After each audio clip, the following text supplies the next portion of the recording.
Hi students, how are you all? How was your vacation? All enjoyed it? Hope so. So, last class we had taken some activities and one story, and we analyzed the essential elements of the story. How the beginning up to conclusion. Okay. Now, today we are going to take some activities and some story related works also.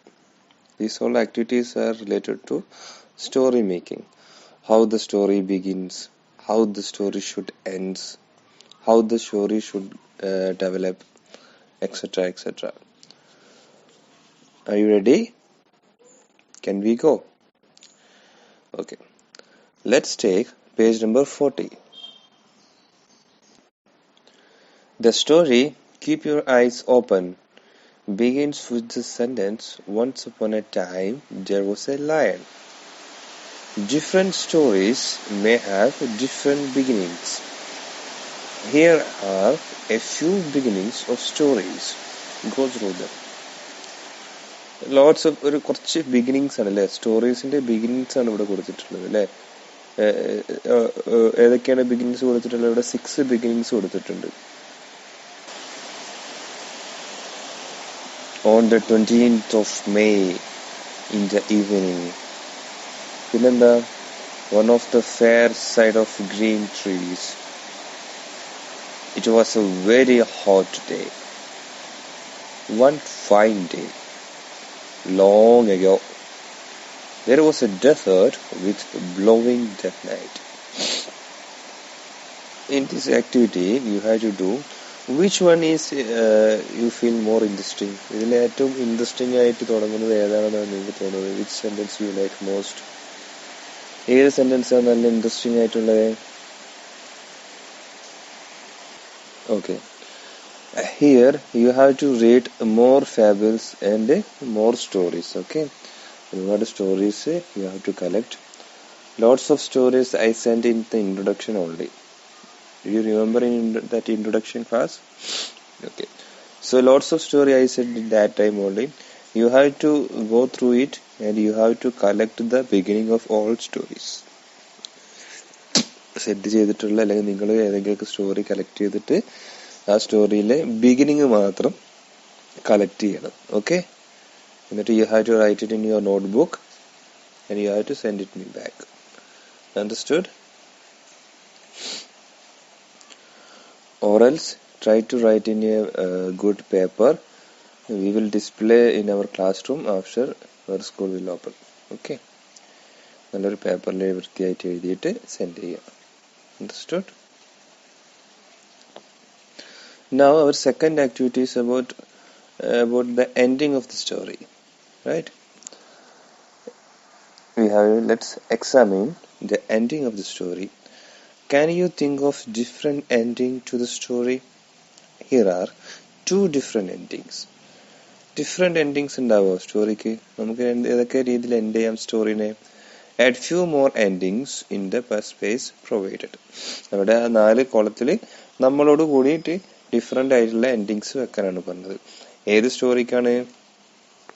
നമ്മൾ നേരത്തെ കഴിഞ്ഞ ക്ലാസ്സിൽ നോക്കിയല്ലേ. The fox and the other animals lived happily ever after. ഫോക്സും ആനിമൽസും happily lived അല്ലെ ever after. അതിനുശേഷം നല്ല പോലെ ജീവിച്ചു. പിന്നെ വേറൊരു എൻഡിങ് എന്താ ഉള്ളത്? The lion did not ever play any more tricks on others. അല്ലേ, അതൊരു എൻഡിങ് ആണ് അല്ലേ. വേറെ എന്തൊക്കെ എൻഡിങ് ഇനി നമുക്ക് എഴുതാം? ലയണ് പിന്നെ ട്രിക്സ് ഒന്നും ഉണ്ടാക്കാതെ നല്ല ആളായിട്ട് ജീവിച്ചു. വേറെ എന്തൊക്കെ ഉണ്ടാവും?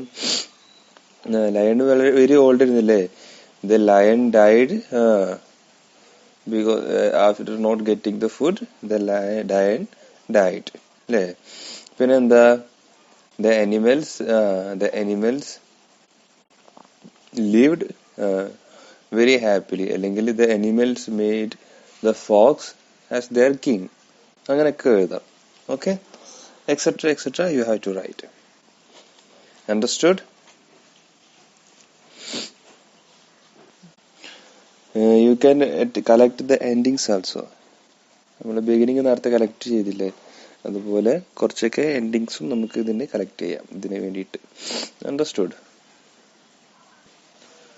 Now the third one in page number 41. A story can be developed collectively. Let's participate in the act of developing a story based on the answers to the few questions. ഇവിടെ story develop ചെയ്തുകൊണ്ടിരിക്കുന്നത് അല്ലേ, എങ്ങനെയാണ് ഒരു story develop ചെയ്യുക എന്നുള്ളതാണ് ഇവിടെ പറയുന്നത്. പക്ഷെ എങ്ങനെയാണ്, ലോട്ട്സ് ഓഫ് ക്വസ്റ്റ്യൻസ് ആണ് അല്ലെ, ആ ക്വസ്റ്റ്യൻസിനൊക്കെ ഒരു 10 ക്വസ്റ്റ്യൻസ് ഉണ്ട് ഇവിടെ. ആ ക്വസ്റ്റ്യൻസിനൊക്കെ ആൻസർ ചെയ്തുകൊണ്ട് എങ്ങനെ നമുക്ക് ഒരു സ്റ്റോറി ഡെവലപ്പ് ചെയ്യാം എന്നുള്ളതാണ് ഇവിടെ പറയുന്നത്. ഹൗ ദ സ്റ്റോറി ബിഗിൻസ്, സ്റ്റോറിയിൽ വേണ്ട കണ്ടന്റ്സ് എന്തൊക്കെയാണ്, ഇൻസിഡൻസ് എന്തൊക്കെയാണ്, ക്യാരക്ടേഴ്സ് എന്തൊക്കെയാണ്, എലമെന്റ്സ് എന്തൊക്കെയാണ് എന്നുള്ളതൊക്കെ ഇവിടെ ഉണ്ട്. ഒരുപാട് ഓപ്ഷൻസ് അതിന് കൊടുത്തിട്ടുണ്ട്. ആ ഓപ്ഷൻസിൽ നിന്ന് നമ്മൾ എന്ത് ചെയ്യണം, നമ്മളുടെ സ്റ്റോറി ക്രിയേറ്റ് ചെയ്യണം. ഓക്കെ, സ്റ്റോറി ക്രിയേറ്റ് ചെയ്തിട്ട് we have to write it in the page number 42. 42-ൽ അവിടെ നമ്മൾ ആ സ്റ്റോറി ക്രിയേറ്റ് ചെയ്തതിനു ശേഷം just check page number 42. Now write the story and given the suitable title. The beginning of the story is given. Once upon a time there was a king and a queen. നമ്മൾ ഇങ്ങനെ collect ചെയ്ത് answer ചെയ്ത് order ആക്കിയിട്ടുള്ള sentence ആക്കിയിട്ടുള്ള story എന്ത് ചെയ്യണം, നമ്മൾ ഇവിടോട്ട് എഴുതാം. Okay, can we start? Okay, what is the first question? Just read the first question.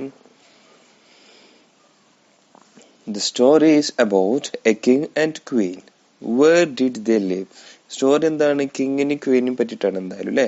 അപ്പൊ ചോദിക്കുന്നത് വേർ ഡിഡ് ദേ ലിവ്, എവിടെ ആയിരിക്കും ലീവ്? ഇൻ എ കാസ്റ്റിൽ, കാസ്റ്റിലാണോ ലീവ് ചെയ്യുക? In a palace, in a mansion അല്ലെ. എവിടെ ആയിരിക്കും അവർ ലീവ് ചെയ്യുക? In a study home, study ഹോമിലാണോ അവരുണ്ടാവുക? എവിടെ ആയിരിക്കും? Of course in a palace അല്ലെ, കിങ് ആൻഡ് ക്വീൻ അല്ലേ. അപ്പൊ എങ്ങനെയായിരിക്കും സ്റ്റോറിന്റെ സെന്റൻസ് പോവുക? The story is about the king and queen അല്ലെ. അപ്പോ എന്താണ് അവിടെ എന്ത് സെന്റൻസ് ആയിരിക്കും നമ്മൾ കൊടുക്കുക? Once upon a time. നമ്മൾ എങ്ങനെയൊന്ന് ബിഗിൻ ചെയ്യാന്ന് പറഞ്ഞത്, നമ്മള് ബിഗിനിങ് കുറെ നോക്കിയില്ലേ, ഒരുപാട് ബിഗിനിങ് നോക്കിയില്ലേ, അതിലെ ഒരു നല്ല ഇഷ്ടപ്പെട്ട ഒരു ബിഗിനിങ് എടുക്കുക ഇതിന് വേണ്ടിട്ട് അല്ലെ. എന്നിട്ട് എങ്ങനെ സ്റ്റാർട്ട് ചെയ്യുക? Once upon a time there was a king and a queen അല്ലെ, അങ്ങനെയല്ലേ സ്റ്റാർട്ട് ചെയ്യുക. അപ്പൊ ആ ഒരു സെന്റൻസ് ആയി അല്ലെ. ഇനി അടുത്തതാണ്, the king and Queen had a daughter അല്ലെ. അപ്പൊ എന്ത് ചെയ്യാം, the king had a daughter, നമുക്ക് അങ്ങനെ എഴുതാം അടുത്ത സെന്റൻസ് ആയി. What is her name? അപ്പൊ അവരുടെ പേര് എഴുതേണ്ടത് എന്താണ്? അവിടെ ജെയിൻ ഉണ്ട്, കല്യാണി ഉണ്ട്, ഗൗരി ഉണ്ട്, റാബിയ ഉണ്ട്, ടീന ഉണ്ട്. വാട്ട് ഓർ യു ലൈക്ക്, ഏതായാലും കുഴപ്പമില്ല. നമ്മളിപ്പോ ഗൗരി എടുക്കാന്ന് പറയാം. അപ്പൊ എന്താ ചെയ്യാ, the king have a daughter, her name is Gauri. Okay, ആ സെന്റൻസ് ഫുള്ളായി അല്ലേ. എന്താ എഴുതാ, the king had a daughter, her name is Gauri അല്ലേ.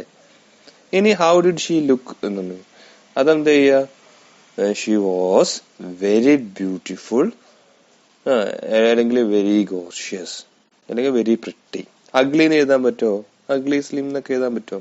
എഴുതണമെങ്കിൽ എഴുതാം, കുഴപ്പമൊന്നുമില്ല. അതിന്റെ അനുസരിച്ചിട്ട് കഥ എന്ത് ചെയ്യും, മാറും. അണ്ടർസ്റ്റാൻഡ്? അതിനനുസരിച്ചിട്ട് നമുക്ക് കഥ മാറ്റി എഴുതേണ്ടി വരും. പിന്നെ ഇനി ഹെർ ആറ്റിറ്റ്യൂഡ് ആണ്. അപ്പോ ഷീ ഈസ് വെരി ബ്യൂട്ടിഫുൾ എന്ന് കഴിഞ്ഞിട്ട് ഇനി അവരെ ആറ്റിറ്റ്യൂഡിനെ പറ്റിയിട്ടാണ് എഴുതേണ്ടത്. What was their attitude? അവിടെ എന്ത് ചെയ്യുന്നുണ്ട്, always sad, happy, gloomy, lively, അങ്ങനെയൊക്കെ ഉണ്ടല്ലേ. അപ്പൊ നമ്മൾ എന്ത് ചെയ്യുക, ഹാപ്പി ആണെങ്കിൽ ഹാപ്പി എന്ന് എഴുതാം, സാഡ് ആണെങ്കിൽ സാഡ് എന്ന് എഴുതാം അല്ലേ. ഇവിടെ ഇപ്പൊ എന്തായാലും സ്റ്റോറി ആകുമ്പോ എന്തായാലും ഒരു ട്വിസ്റ്റ് ഒക്കെ വേണ്ടേ. അപ്പൊ നമുക്ക് എന്ത് ചെയ്യാം, ഓൾവേസ് സാഡ് എന്ന് കൊടുക്കാം തൽക്കാലം. അല്ലെങ്കിൽ നിങ്ങൾക്ക് വേറെ ഏതെങ്കിലും ഇഷ്ടപ്പെടുന്നുണ്ടെങ്കിൽ നിങ്ങൾക്ക് അത് കൊടുക്കാം. അപ്പൊ നമ്മൾ എന്ത് ചെയ്തു, നേരത്തെ എന്ത് ചെയ്യുന്നു, ഷി വാസ് വെരി ബ്യൂട്ടിഫുൾ അല്ലെങ്കിൽ ഷി വാസ് വെരി പ്രിറ്റി എന്നൊക്കെ എഴുതിയിട്ടുണ്ടായിരുന്നു അല്ലെ. അപ്പൊ എന്ത് ചെയ്യും, but she was very sad always എന്ന് പറഞ്ഞിട്ട് ഒരു സെന്റൻസും കൂടി എഴുതാം. അപ്പൊ എന്തായാലും എന്തെങ്കിലുമൊക്കെ ഒരു ഇത് സംഭവിക്കുമല്ലോ, കിങ് എന്തെങ്കിലുമൊക്കെ പറയുമല്ലോ. അവിടെ എന്താണ്, the king offered something as a reward. What was that? അപ്പൊ ഇവര് വളരെ സാഡ് ആയതുകൊണ്ട് to make her happy the queen offered, എന്താ ഓഫർ ചെയ്യുക, റിംഗ് ഉണ്ട്, ഗോൾഡ് കോയിൻസ് ഉണ്ട്, സാക്ക് ഓഫ് റൈസ് ഒക്കെ ഉണ്ട്, എക്സെട്ര ഉണ്ട് അല്ലെ. അപ്പൊ എന്താ ചെയ്യാം, നമുക്കൊരു ഗോൾഡ് കോയിൻ എന്ന് പറയാം അല്ലെ. ഒരു ഗോൾഡ് കോയിൻ അവരെ ഹാപ്പി ആക്കാൻ വേണ്ടിയിട്ട് ഒരു ഗോൾഡ് കോയിൻ ഓഫർ ചെയ്തു. What did the musician play now? Musician വന്നു അല്ലെ. അപ്പൊ എന്താ ചെയ്യാം, നമുക്ക് First, a musician came and he played a flute. അല്ലെങ്കിൽ അവിടെ ഗിറ്റാർ, ഹാർമോണിയം, പിയാനോ എന്തെങ്കിലും എഴുതാം. നമ്മൾ ഫസ്റ്റ് ഒരു ഫ്ലൂട്ട് എന്നുള്ളത് ഫ്ലൂട്ട് എഴുതാം. He played the flute to make her happy. അല്ലേ? പിന്നെന്താണ്? പിന്നെ ആരാ വന്നത്? ഫെയറി ആൻഡ് ജോക്കർ ഇടും അല്ലേ? അപ്പൊ എന്ത് ചെയ്യാം നമുക്ക്? After that the second the joker came അല്ലേ? അങ്ങനെ എഴുതാം. എന്നിട്ട് ജോക്കർ എന്താ പറഞ്ഞിട്ടുണ്ടാവുക? What did he said? Magical spell ഉണ്ട്, ബ്ലെസ്ഡ് ഹെയർ ഉണ്ട്, അങ്ങനെ ഒരുപാട് സാധനങ്ങളുണ്ട്. അതൊക്കെ എന്ത് ചെയ്യാ? The joker told joke. ജോക്കറാണ് എഴുതുന്നുണ്ടെങ്കിൽ എന്ത് ചെയ്യാ? The joker came and he told lots of joke but the princess didn't make her happy. അങ്ങനെ എഴുതാം. Then what is there? അടുത്തെന്താണ്? യങ് മാൻ ആണ് അല്ലേ? ദെൻ ആഫ്റ്റർ ദാറ്റ് എന്താണ്? യങ് മാൻ അല്ലേ? അപ്പൊ എന്ത് ചെയ്യാ? At last A young man came അല്ലേ? ഹി വാസ് എ മ്യൂസിഷ്യൻസ് ഒക്കെ വന്നതാണല്ലേ? ഒരു ടീച്ചർ ആക്കാം നമുക്ക്. He was A teacher. The boy in the story had A pet. What was it? അല്ലെ? ഒരു പെറ്റിന് വേണം. അപ്പൊ എന്താ?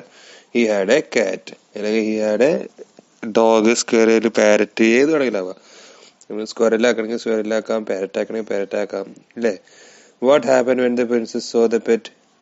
പ്രിൻസസ് എന്താ പറഞ്ഞത്? Princess by seeing the pet princess become very happy അല്ലേ? പെട്ടെന്ന് പെറ്റിനെ കണ്ടപ്പോൾ പ്രിൻസസ് എന്ത് ചെയ്തു? പെട്ടെന്ന് വളരെ ഹാപ്പി ആയി. അപ്പൊ ആരാണ് പ്രിൻസസിനെ ഹാപ്പി ആക്കിയത്? The boy made princess happy അല്ലേ? Who won the prince? ആരാണ്? സ്ക്വയറിൽ അല്ലേ? സ്ക്വയറിനല്ല നമ്മൾ പറഞ്ഞത് നേരത്തെ, അല്ലെങ്കിൽ വേറെ വാട്ട് എവർ യു ലൈക്ക്. സ്ക്വയറിനാണ് പറഞ്ഞത്. Who won the prize? The squirrel won the prize. Understood? At last the squirrel win the prize. അങ്ങനെ നമുക്ക് എന്ത് ചെയ്യാം? സ്റ്റോറി കൺക്ലൂഡ് ചെയ്യുകയും ചെയ്യാം.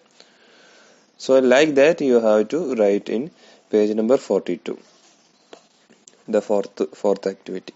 Understood? ഈ ആക്ടിവിറ്റിയിൽ പറഞ്ഞ പോലെ ഓരോ സെന്റൻസും കറക്റ്റ് ആയിട്ട് ഫോർത്തിൽ എഴുതണം. You understood? If not, revise it and read it once again. Okay. Fifth activity. It's about you have to arrange a story. They are given in a different way. Each sentence they are arranged in randomly. Okay. So what do you have to do? You have to read it carefully. എല്ലാ സെന്റൻസും careful ആയിട്ട് വായിച്ചു നോക്കണം. എന്നിട്ട് എന്ത് ചെയ്യണം? നമുക്ക് എന്ത് ചെയ്യണം? അതിനെ ഓർഡർ ആക്കണം, കറക്റ്റ് ഓർഡർ ആക്കണം. The story gives in a jumped order. Rewrite the story in the correct sequence. ആ സ്റ്റോറിനെ കറക്റ്റ് സീക്വൻസിൽ റീറൈറ്റ് ചെയ്യണം in your notebook. Understood?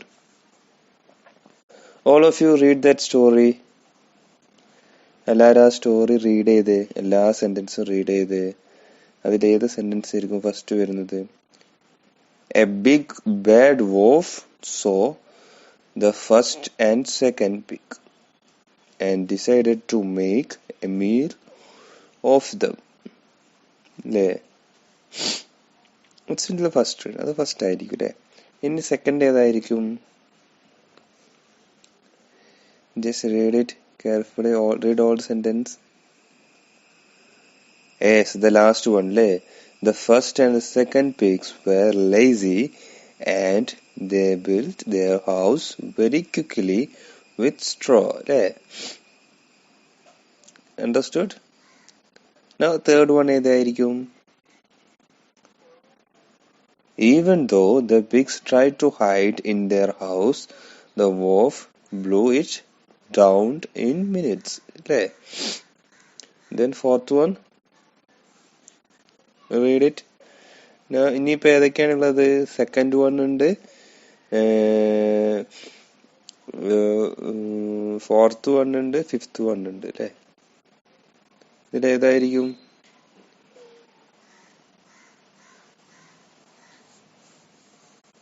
Yes, the second one അല്ലേ? Now the two little pigs were terrified and they ran to the third pig's house. ഇനി last ഉള്ളത് നമുക്ക് ആകെ രണ്ടെണ്ണം ഉള്ളൂ. ആ രണ്ടെണ്ണത്തിൽ ഏതെങ്കിലും ഒന്ന് ഇതാക്കിയാൽ ഏതായിരിക്കും?